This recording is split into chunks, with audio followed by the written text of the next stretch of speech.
Greetings, people of Earth. I think you mean Terra, Jim. Greetings, people of Terra. Thank you. This is the Untitled Film Project Podcast. I am Jim Chandler, along with Justin Bradford and Jeremy K. Gover. We're talking the last outing, as we know it, of Guardians of the Galaxy, Volume 3. That's a good question. The answer is, we used to be in love. Yeah, she was my girlfriend, only she doesn't remember it because it wasn't her.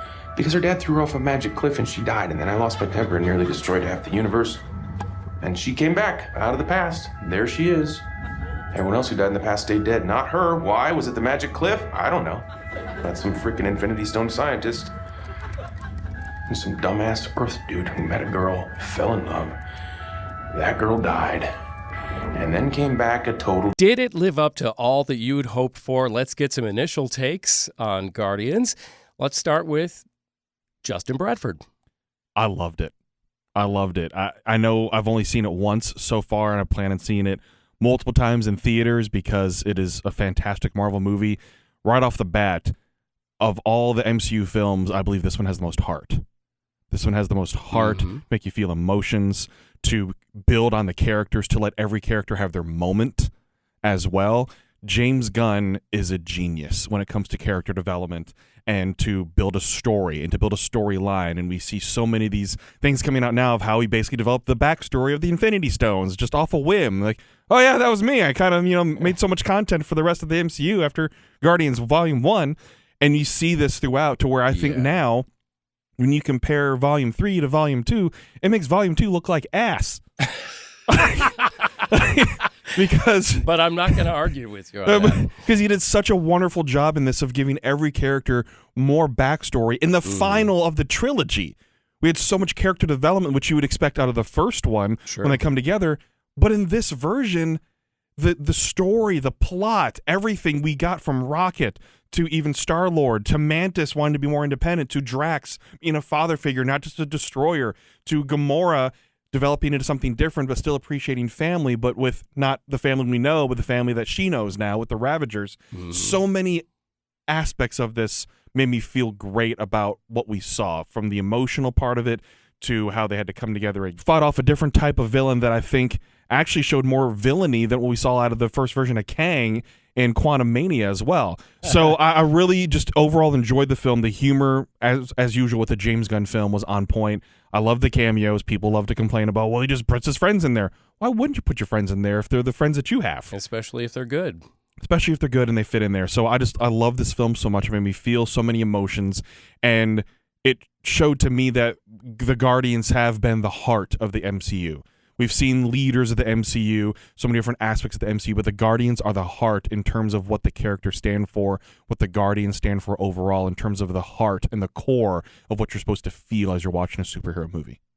This is Jim, and you took a lot of words out of my mouth. I just adored this film, and I wondered how are they going to wrap up Guardians of the Galaxy, and they did it in a way that I never anticipated. I thought the use of the soundtrack was the best that it's been out of the three movies. Thank you, Zune. It's already been fantastic. Yes, the Zune makes an appearance. The character development was fantastic. I really enjoyed it, and I'm just going to mention one that you didn't mention, which is we even got more Nebula. Yes. Which, I mean, she's always been one of my secret favorite characters, and I felt so much. I was very much I'm not crying, you're not crying, we're not crying, because I think they found a great backstory in Rocket, and I think Rocket stood out in this movie as the best actor. And I'll give it to the CGI, really, that helped flesh out his character. I enjoy this one so much, and Guardians of the Galaxy has always been, to me, the most accessible to the masses franchise within the Marvel universe, that I just think it's just so much fun, and it did everything I wanted out of a Guardians movie. Jeremy Gover. Wow. You guys sum it up pretty well. I'll just say that I really liked it a lot. I will go see it again. I'm very excited to see it again. But at the same time, it was hard to watch at times. That's a testament to the filmmakers. Yeah. But as an audience member, if you don't see that coming that much, I think you expect it once or twice, but like 3 or 4 different times, that can be very hard. Yes. And very, I don't know, it's different. So for that reason, I'm kind of on the fence about everything. Just as much as the movie goes in all kinds of different places in the universe, it also takes you different places in your feels. Which, again, is a testament to the filmmakers. Yeah. But as an audience member, it's a little tough. And I'm also going to say, it's not a perfect movie. So don't expect the rest of the Untitled Film Project podcast to go as, like, hooray for everything. We do love Marvel. Yes. But that doesn't mean that everything's flawless. Exactly. It doesn't pull the wool over our eyes and go, ooh, Marvel! Like, it's not like that, okay? Because we have to be a little more critical now, too, because we're continuing to build a story that has 30 things in it now, too. Sure. So not everything can be perfect. In the earlier parts, I think, too, things got to pass. Like, they're trying to build something. They're trying to put something Infinity together. War and Endgame are pretty perfect. They're pretty. Endgame was definitely not perfect. Infinity War is, by all means, way better than Endgame. Well, okay. Endgame that's why dragged. I put the two together. I know. This is a tangent. My point is... No. I'm just saying, like, yeah, they do not get a free pass. People may accuse us of giving Marvel a free pass. Yes. And even with me, they don't get a free pass. Definitely him. You can just shut up. I'm going to give my one F-bomb here soon, early on in the podcast. It's a PG-13 podcast. Yeah. So I think like a great meal out at a fine restaurant, there's nothing more fun to say. That was a great meal. Except that the way they cooked that steak, just a little. There was too much gristle on my filet mignon. Let's talk about the gristle. That's a pro transition right there. That is a pro segue. Let's do the deeper dive on Guardians of the Galaxy Volume 3. Jeremy K. Gover. I try to take expectations out of my review for a film. Okay? So my expectations are my opinion, right? That's okay. So I'm watching a trailer, for example, and I'm like, oh, that looks like crap. Oh, that looks good. That doesn't impact the filmmakers at all. Filmmakers do not care about what I think is going to be good and what is going to be bad. They're trying to make a trailer for everybody to get the most butts in seats possible. So it's not the filmmaker's responsibility to adhere to what I think is going to be good or not. Take Dungeons & Dragons, for example. My expectation was that it was going to be crap based on the trailer. Yep. I left the theater being like, that was pretty fun, right? Megan, same thing. I thought, this is not my cup of tea, not interested. We decided to do it as a show, and I was like, and then we went, and I was like, that was one of the best movies I've seen in a while. So it happens, but I can't use that, good or bad, in my score. Sure. Because expectations are my problem, not the filmmaker's not the creator's problem. Right, it's on me. So in the case of Guardians 3, this is where I'm going with all this. In the case of Guardians 3, the expectation was set by the trailer. It wasn't an emotional thing where I was like, oh, I don't care about Dungeons & Dragons. Chris Pine looks like an idiot. I'm not going to see that movie. And then leaving and being like, oh, that was actually pretty fun. This is different in the sense that this is a goodbye. This is a farewell love song for all of our fans. And it's one last hurrah with the... There's nothing in this movie that suggests any of these characters are not going to be seen again. Nothing. In a certain way, yes. A certain way, no. Yes. Yeah, but I'll get to my interpretation of that later. Look forward to that. For me, I was misled in a sense by this. It was a shell game to me by the trailer because they wanted you to think it's goodbye. They wanted you to think someone's going to die. They got these great scenes, which I'll get to later, of Chris Pine, of Chris Pratt. All the Chris's. Crying over who I thought was going to be Drax. Because in public, Drax has come out and said, I'm not doing another Guardians movie. I'm not revisiting Drax again because James Gunn's not involved. Right. Somebody's going to die. Okay, well, every one of these characters what? And what are you chomping at the bit for? And they were aware of this. James Gunn was 100% aware of this because he was toying with us the entire movie. Sure. And by playing with it, look at when Drax got shot when they're in Overcorp. Yeah. The music was even matching the, oh God, is Drax actually going to die here this early in the film? Yes. Is this going to happen? And you know what? It worked in the movie.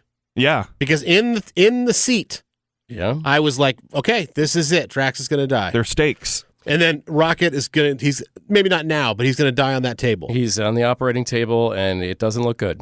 And Star-Lord is going to, there's all, this is going to be, all these people are going to die, or there's going to be some sort of end, or whatever it is. And at the end of the movie, they're having a big rah-rah session at the end, like, well, I'm going to go my separate ways and this and that. There's no finality to any of it. They could easily bring, now it may be like Kang Dynasty or something like 4 or 5 years away. Sure. Before they, reemerge and, whatever, like that. It may be that far, but there's nothing in this movie that suggests we've said goodbye to these characters. Star-Lord is different because at the end it says Star-Lord will return. That's fine. I'm not talking about that. And another iteration of a Guardians. Yes, for sure. I'm going to debate you on this one because I say they did have finality of the Guardians as we know them. Yes. Yeah. So it doesn't mean death or that we'll never see these characters again, but in this form, we are not going to see them again. Hold on. So I just want one last thing. So I'm not sure if it's masterful storytelling that goes beyond the film, in which case you should get mad props for that, or if it's just a marketing campaign publicity stunt. I don't think it's a marketing campaign. I'm not sure which one it is. Okay, and that is where I'm wrestling right now. Because if it's a oh hey, let's all say Drax, Dave Bautista, just give him credit for who he is. Sure. Dave Bautista, you go out and go in public somewhere and say you're not coming back. There's always all that. You do the same thing. And then I'm going to DC. It's a natural progression. Of course we're going to do it. And then they build the trailer the way they do. So all of a sudden it's like this story that goes beyond the 2.5 hours you're in the theater, which should be applauded. Right. But I thought this is going to be it. This is a goodbye. And it was not a good to anybody. So hold on. Think of a sitcom on a TV show, or a lot of shows on on television where you have your goodbye. They have happy endings. Series finales have happy endings where it's just, I'll take Friends because it's such a popular and pop Will culture. Smith did not stand in the middle of that empty living room in Bel Air, and that was not a happy ending. Thank you very much. I don't think it's Seinfeld growth. was Still either. bitter. But it's growth. But I'll say Friends because it's so huge in pop culture. Yeah. It's okay. Well, now this is a different. We're still going to be friends. But we're going on to our separate lives of different iterations of our life. Yes. We're reaching a new milestone, and these Guardians are reaching new milestones. Drax and Nebula are going to be parents. You're saying you would have been better off and not wrestling with this if people have died. If one person had died, You needed a death. I needed one death. Needed a death. It's so dark. Wow. See, Have now you met me? I loved the fact I'm the that Anthony Jeselnik of this podcast. I expected a death and cut. didn't get it.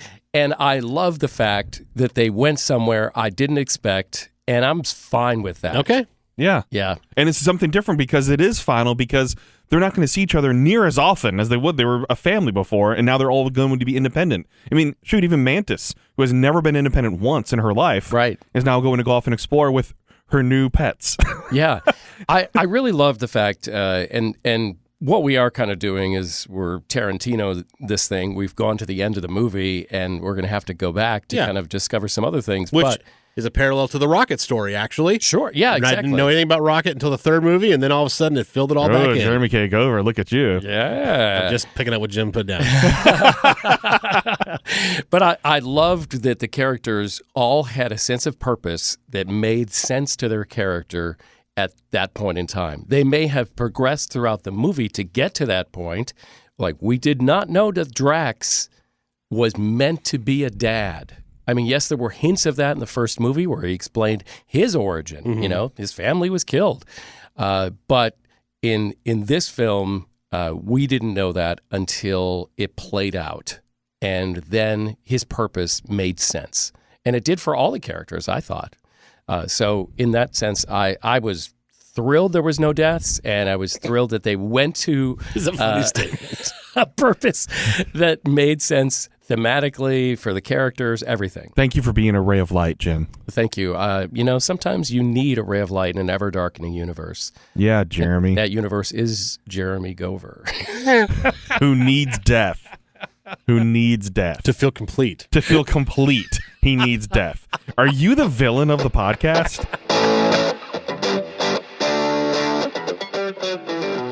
there's four. I think there's four different scenes throughout the film of him in the lab. I'm pretty sure there's 4. Could be 5, but I'm pretty sure it's 4. Those, as a animal lover, were extremely hard to watch. Yes, they were. And again, that just want to double down here. That's a testament to the filmmakers to make a CGI character and no actual animals on screen. I'm sure. I don't think they got a bucket of raccoons and threw them in a cage for B-roll. I don't know. So, or otters and whatever else. Right? They're all CGI characters. So to make CGI characters that believable to where I have an emotional response, like a vicious emotional response, is a huge testament to James Gunn, the CGI teams, all those things, and the actors, for that matter, yes, who voice those characters. That being said, this is why I don't watch dog movies. Okay, I don't want to go watch Marley and Me. I'm sure they're great. There was one that came out, was it a couple years ago? It was a soldier and his dog and okay. So because I know that there's going to be emotion played, and I know I can't handle it. Yeah. So why go see it? Let it be a good movie. Let it be a bad one. I don't have to impact my life that way. I don't have to go to bed for the next 2 to 3 weeks vividly thinking about the real life dogs that are tied up out back. Their owners won't let them inside. Yes. They don't feed them enough. They use them for attack dog. Like all these horrible things. Dogs that are in cages for their whole life and they were not adopted, so then they get euthanized. I don't want in this movie animal testing. Yes, I don't want to think about that. I already know it's a bad thing. It doesn't make me naive. I don't want to. Right. So to have it on screen as frequently as it was made it very difficult. It reminded me in a very weird, awkward way about Plane. Hold on. Let me go beyond this. That is not something I expected. I know that. But remember, I told you guys, that's the only movie that we've done so far in our 40 or whatever that I've walked out of and then came back in because I could not handle, with my fear of flying, I could not handle the lightning, the weather scenes in the plane. But also, too, when you have the rest of the Guardians watching the film, the testing film. Yes. It adds another level how of emotion. Triggering that is. Yes. Mm-hmm. And again, great word. It triggers them and going, why did Rocket never talk about this? Why would he want to talk about this? Right. Yeah. And it shows more of what Rocket suffered and gone through to develop him into the character that he is. Why he's so angry. Like, if I don't want to watch it, well, why would Rocket, who's gone through it, want to talk about it? All the time. Right. It made perfect sense to me. Why relive it? Something horrible. And how the moment happens, too, where he himself is triggered once his friends have been killed, to where all of a sudden the anger pops up because he's just this small little animal, very intelligent animal that just is catering to his master and happy to go back in the cage. But then all of a sudden, when he realizes that they're going to be killed because they're not going to the new world, and when his friends are killed, how it snaps in him to where he goes on a spree. Yeah. You see where that's coming from so much, and that's the character development for a CGI character? James Gunn. Yeah. Dude. And CGI teams. I'm trying to marry them together because it's not just James Gunn. But such fantastic writing for Rocket, writing of those scenes to the point that it is triggering, like Gover said. That's how well done it is, that it makes you feel what Rocket was going through and feel what his family is now going through as well with him, and why it's so important to save him and why it's so important for him to be a captain, because he's lived those traumas to make him who he is. And it also reinforces why the High Evolutionary is the bad guy in this film, because now I think we've built up a friendship with all these characters and a kinship that we're mad on Rocket's behalf at this villain. So go get him. I as a moviegoer, I think everybody's cheering like, yeah, we're going to save Rocket, but get that guy. All right, let's talk about some of the other roles that, were a necessary part of this. Pete Davidson. Wow. Yeah, actually, I'm surprised one of them, one of their send-offs for their new purpose was to go date Pete Davidson because he's like the rebound of everybody. That would have been awesome. Actually, that would have been probably one of the greatest cameos, which we'll get to cameos in a bit. Outstanding. I loved that we got Gamora back. Mm-hmm. I really enjoyed that she came back as more of the Gamora that was Thanos' kid than one of the gang. Yes. Okay? So her natural tendencies would be more towards the Ravagers, if she had not run into Peter Quill and the rest of the gang. So it made perfect sense that she came back and wanted nothing to do with Peter and was more of the original Gamora that we got. And he's trying the whole movie to say, like, no, I'm really likable. You should really like me. And she's like, no, not at all. She came back. She came back. Did you also find that was something you enjoyed, or did you want them to get together? No. I specifically did not want them to get together, and I actually applaud them, and they may eventually in something, but I love the fact that we got through the whole movie without a kiss, without a holding hands, without any kind, like that was all. No sign to that at all. Yes, it was great. But we also saw Gamora grow throughout this because she saw, like I mentioned earlier, them fighting for each other. Yeah. And I was wondering how they're going to wrap it up with her. And so at the very end, when you have her hugging all the different Ravagers and they're happy to see her, it's like, well, that's her family now.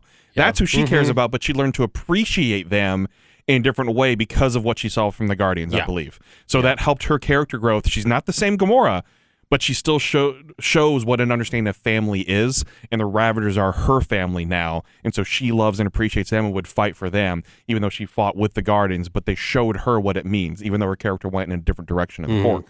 Right. Mantis and Drax, building on what they had started with the holiday special. Love it.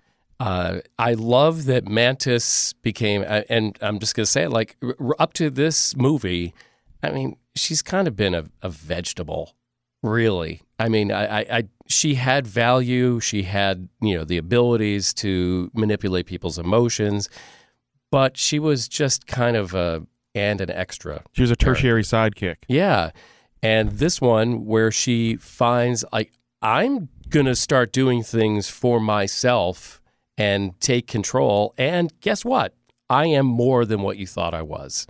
Drax becoming a father figure again, which I think we just forgot about after the first movie. I did. Was a beautiful thing. Him able to, connect with the children that were being, that were part of the experiment from the High Evolutionary, and seeing that, wow, yeah, no, he does. He was a father. He can be a father again to these kids, and that's the purpose of his life after this film, instead of revenge. And I love the parallel to Dave Bautista, the person, as well, his acting career. So you have Dave Bautista, he's a wrestler, okay? He comes to acting, and he kind of does these, and we've talked about it before in the Glass Onion episode. He's kind of like a brooding, kind of maybe not dumb, but certainly kind of just average-minded, just body, and he's kind of imposing. Little lunkhead. Right, and he's like, no, I have more to offer, right? And then in Drax here, that's what his character is. It's very naive and kind of blunt and stupid, whatever. And then he gets around the kids, and they go, "You can speak their language," and he goes, "You didn't ask." Right. So it's very parallel to his career. Like, you didn't ask me to be anything different. Like in Knock at the Cabin, what a message. where he's tremendous in that. Yes. All you ever wanted me to be was this brooding superhero or this big muscle-bound action star guy. You didn't let me do anything else. You never asked me to do anything dramatic. And then I did, and I crushed it like I knew I would. And he's saying all of that in that one line, which is, "You never asked." Well, nothing goes over his head. His reactions are too quick, and he would catch it. Right. That's true. Yeah. That's a callback. I understand that.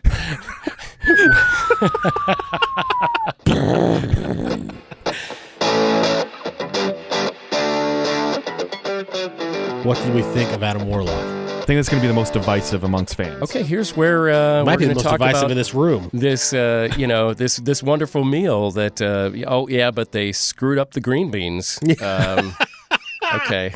As a guy who doesn't know any of the lore, does not know where those characters came from, I hated that part of the movie. I hated it. I thought it was the one part of the movie that was poorly drawn out characters, didn't really know why they were there, because I don't know, where in comic land this is coming from.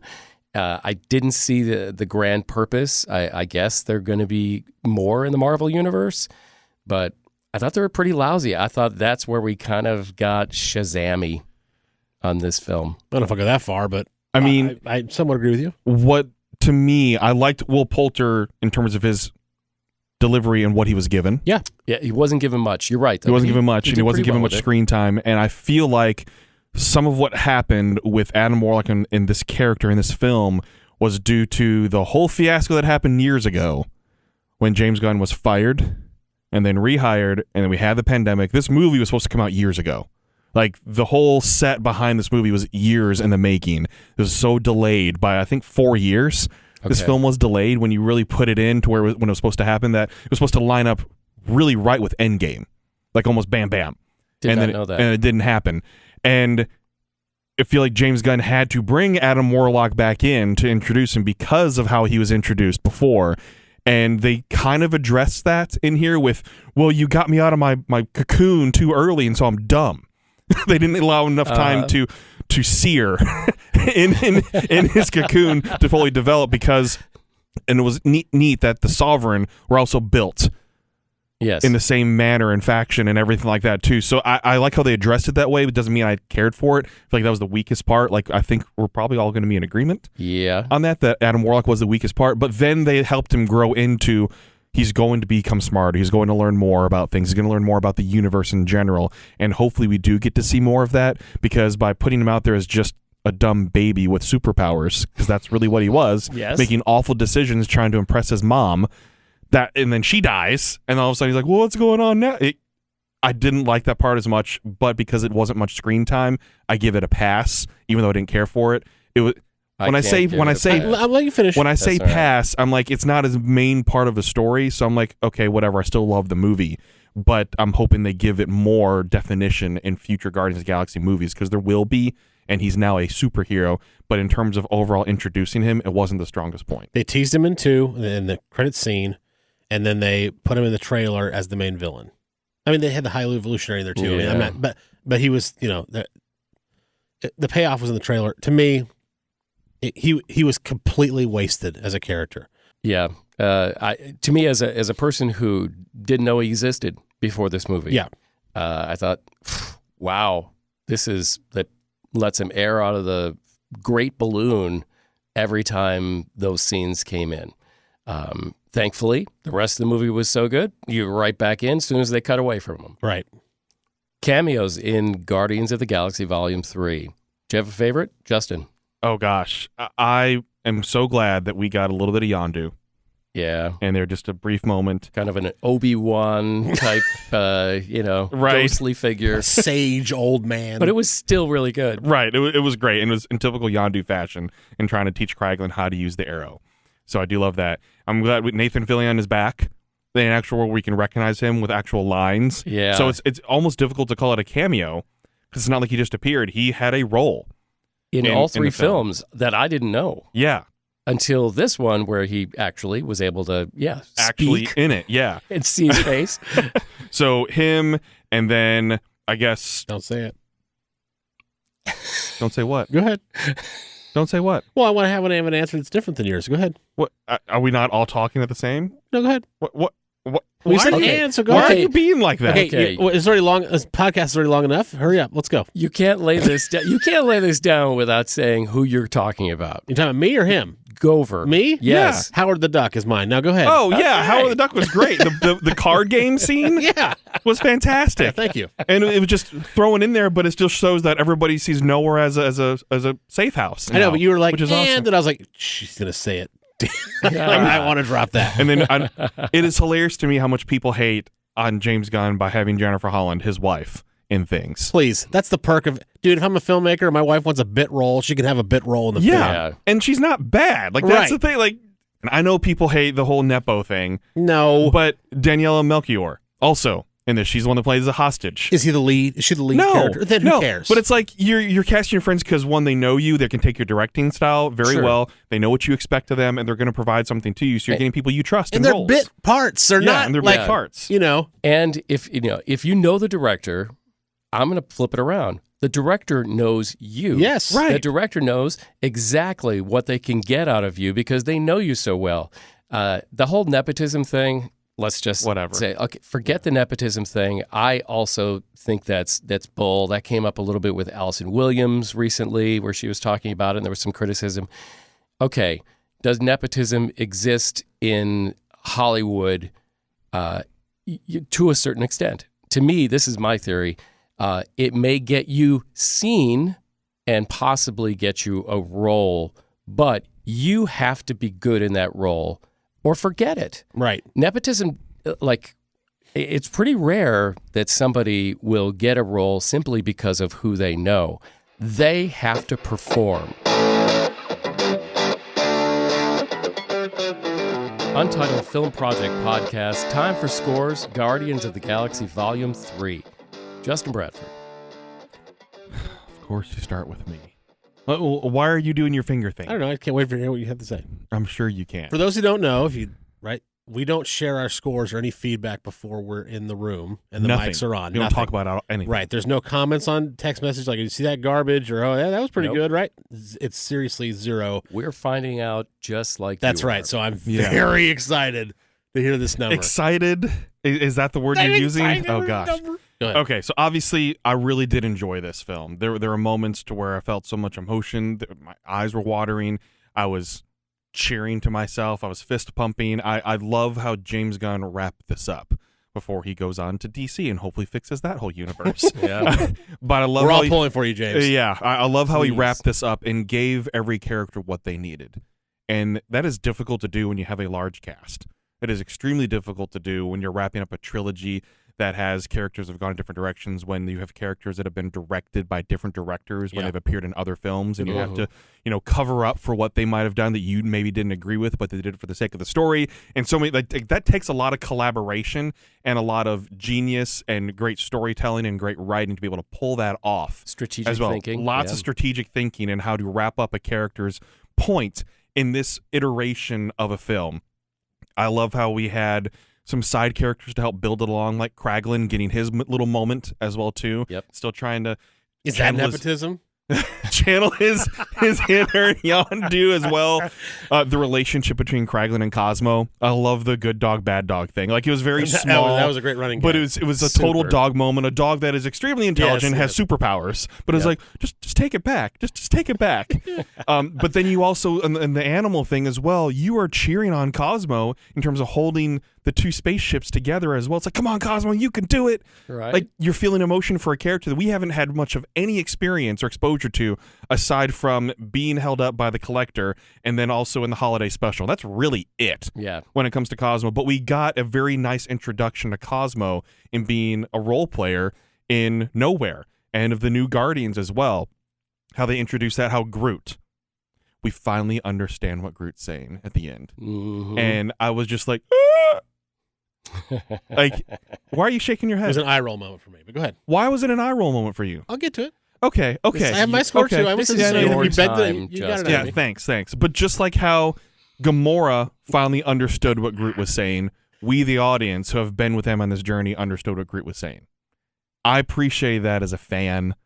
I appreciate that as someone who's experienced the movies and you've grown with the characters and you watch the movies and you appreciate that as well. Soundtrack was incredible. I thought, especially compared to Ant-Man Quantumania, the CGI was great. They clearly spent more of their time doing this movie than that one. Clearly. Which is unfortunate.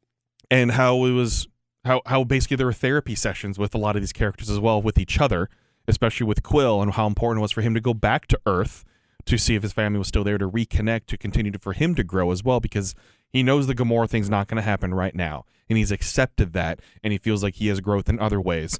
And how he addressed his temper problems with what led to the end of the universe as we knew it for a while too, which I think came out where James Gunn is like, of course you had to blame it on Star-Lord. And he had to address that very minorly in an elevator. I almost, end of the world because my temper couldn't control it because when she was killed. But I do like how they addressed so much of the character building between him and Gamora, and they didn't make it cliche like, oh, they do get together and she falls in love with him again. That shouldn't have been the case, and I'm glad they didn't go that route. She's a different person, completely different, and I love Nebula's character arc as well too. Every single character got what they needed, and that's why I love it, and I give it a 9. Very high score. 9 out of 10. It is an elite MCU movie for me now. Whoa. Okay, so just for clarity, you're saying it's the best movie you've seen in 2023. You're saying it's the best movie you've seen in 2023. Aside from Air, yeah. Did you give Air a 9 as well? I gave Air an 8.5, I believe. See, well then it's the best movie you've seen. Yeah. Okay. Yeah. Okay. Because you've been chomping at the bit, please, Jeremy, take over. Okay. Score this Gover's movie. talked overall very positively about this, except for maybe one or two things. I'm going to predict he's going to give it a 7.5. We'll see. The acting performances were far and away some of the best I've seen in the superhero genre. Chris Pratt and Pom Klementieff. Say it with confidence. I had to research it before we got here.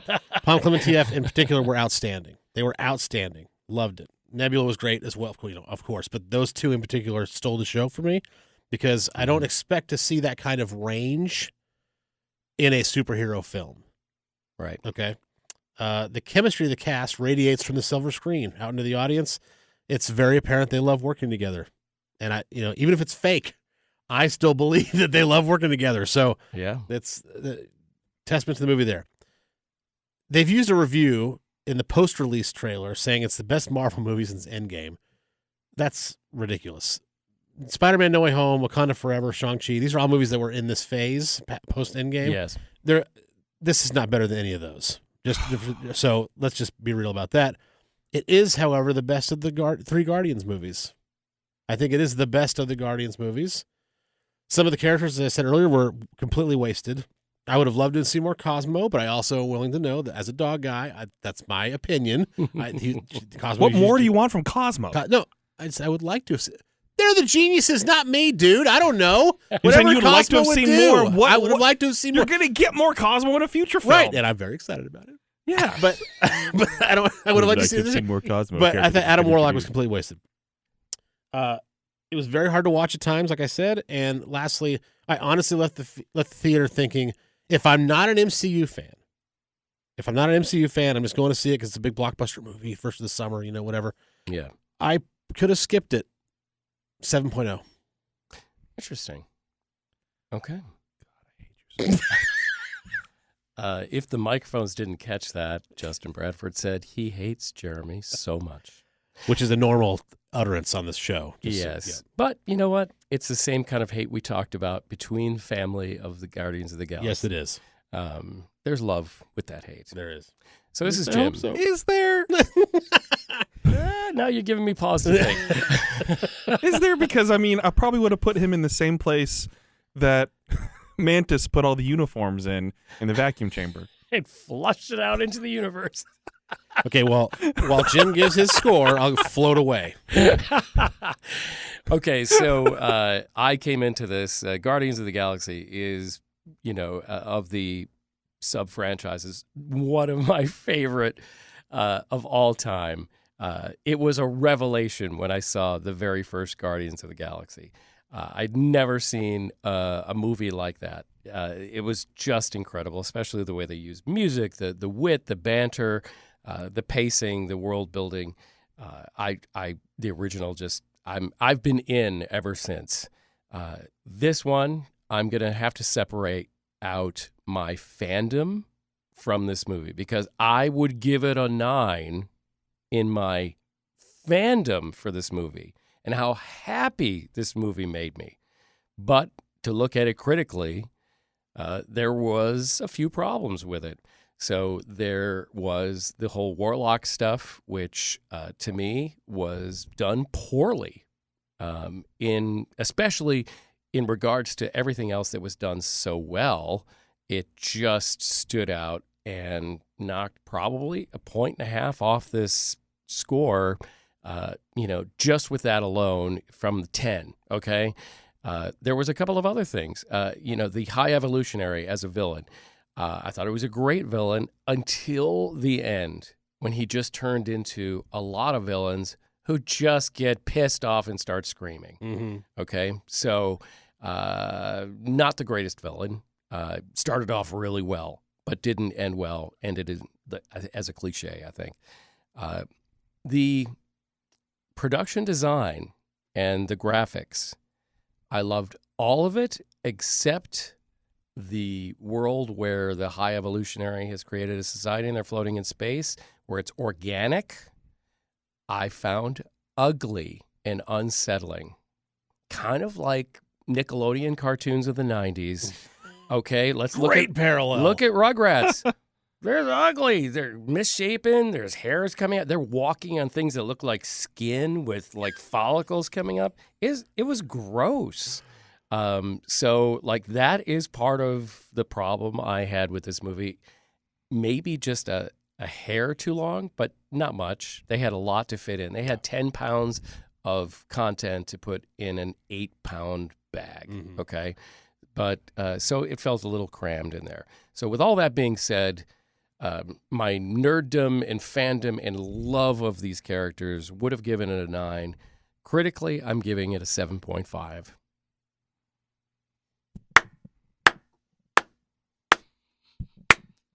Oh, I thought you were going to float away, bastard.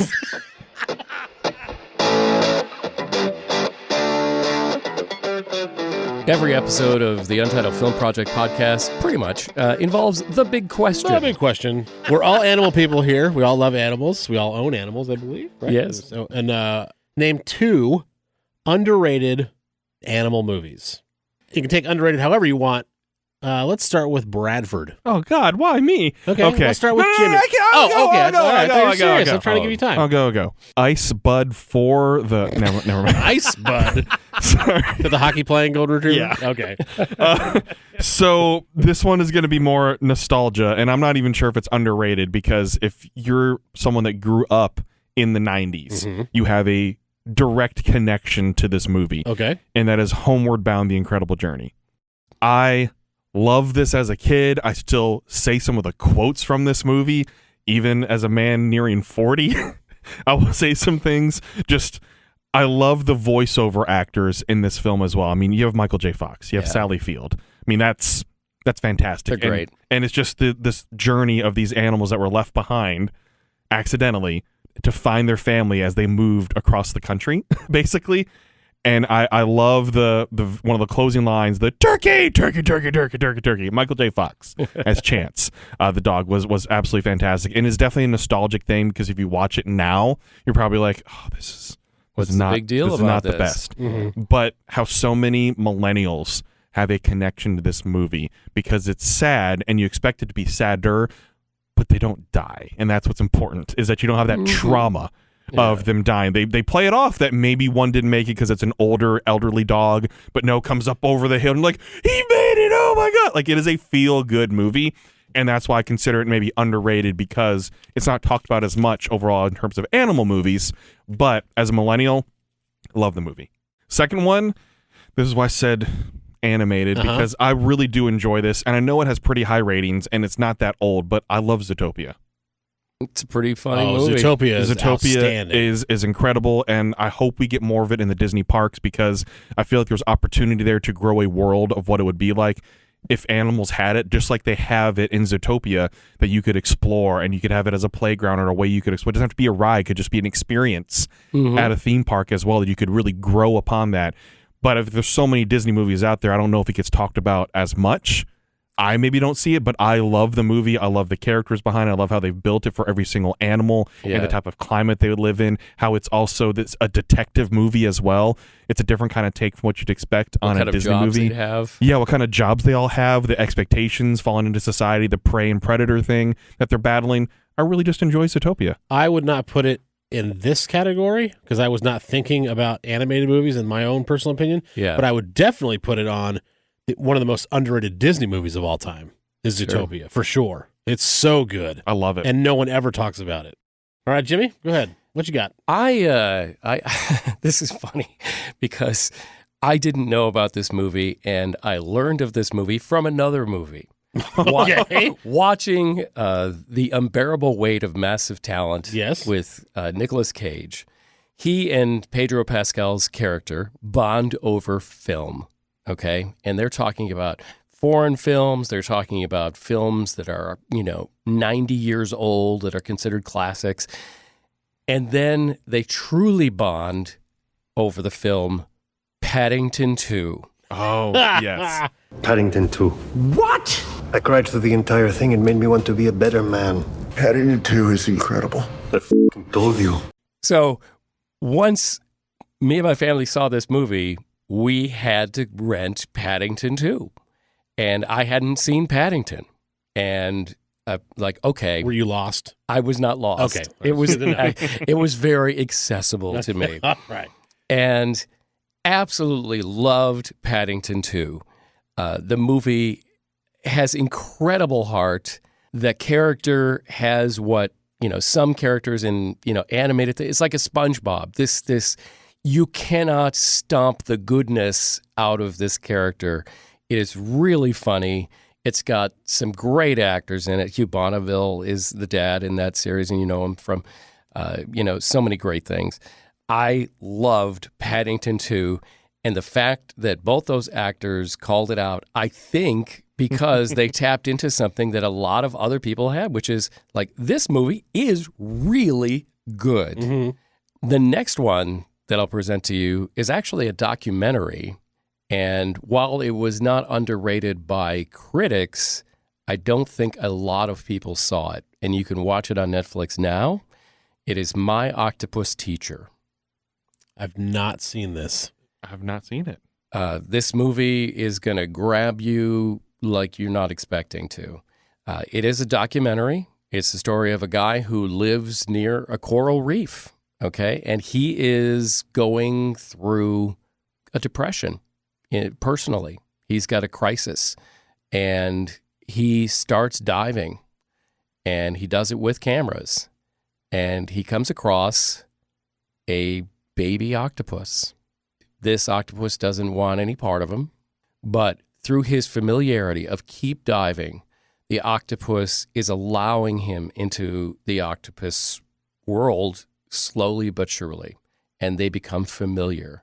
They become comfortable with each other over a long period of time. It's earned. And what we learn about this octopus and what it's like to be an octopus and how it interacts with this guy who is using this octopus as therapy is amazing. You will learn things about the intelligence of an octopus that will blow your mind. Some of the things that they do to survive are incredible. So please do not pass on My Octopus Teacher. Jeremy Gover. I'll be watching that this weekend, I guess. Tell me your animal movies. The Adventures of Milo and Otis, 1989, is on my list. It's one of my favorite I'll call it a family movie. Yeah. It's favorite classic. family movies of all time is The Adventures of Milo and Otis. I actually have the movie poster somewhere in my attic, like the actual 27x40 theatrical movie theater poster in my attic, rolled up somewhere. It's awesome. And then Cats and Dogs from 2001, which is with Jeff Goldblum. You're going to have to remind me because I maybe I saw it, maybe I didn't. So it's animated in the sense that it's real animals, but with the mouth is animated, Sure. they look like they're talking, whatever. And they can't speak to humans. The story is so fun. Child actors, not so good, but the actual story is entertaining and fun to watch. It's not overly long. It's funny and campy because it kind of knows what it is. Sure. That's fine, but it's really enjoyable. And it takes that dogs versus cats, dog people versus cat people. It takes it to the next level, and it's so, so funny. It's so fun to rewatch. Tobey Maguire is also a voice in it. Yeah. So, Cats and Dogs from 2001. Check it out. I hope you've enjoyed this edition of the Untitled Film Project Podcast with Jeremy K. Gover, Justin Bradford, and myself, Jim Chandler. It's a pleasure to come to you in your ears, wherever you are. This is really a good time. So much fun. Guardians of the Galaxy, a blast.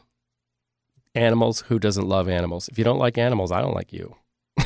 If you don't love animals, go see this movie because it won't affect you at all. Or maybe you'll leave loving animals. I don't know how. I don't know, but if you don't, you're a soulless bastard.